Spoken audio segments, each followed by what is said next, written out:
everyone, this is Sepideh Rastegar from the Department of Electrical and Computer Engineering. There are so many things in this world that we just take for granted, as simple as holding your cup of coffee. But this small thing can be a huge struggle that people with Parkinson's disease deal with each day. As we all know, they can be fatal, such as Parkinson's, Alzheimer's, epilepsy, and so on. Everybody in this room might think of a grandma or a grandpa with shaky hands. But this is the simplest example of this big group of neurological disorders.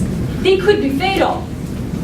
As we all know, the famous boxer Muhammad Ali recently passed away due to the complications of neurological disorders. Today, nearly 1 in 6 of the world's population suffer from neurodegenerative disorders.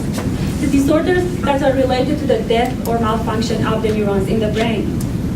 So what's the first step?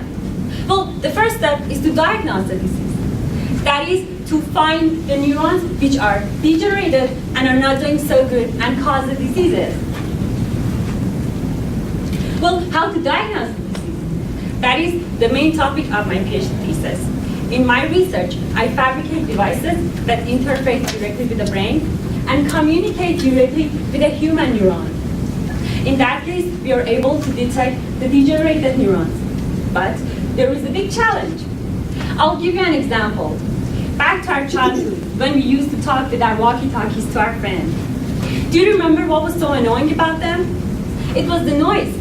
Sometimes the noise was so high that we could hardly even hear what the other person was saying on the other side. That is the same scenario with neural interface devices and the neurons.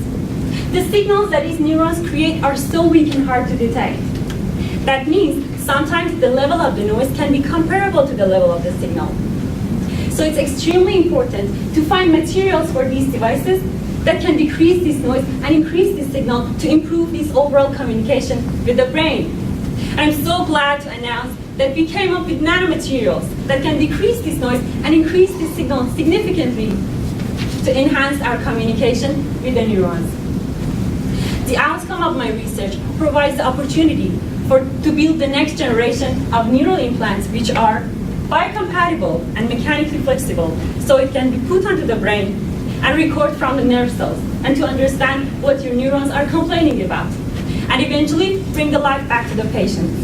This reminds me of Henry Petrowski's famous sentence: as engineers, we are in a position to change the world, not just study it. Thank you.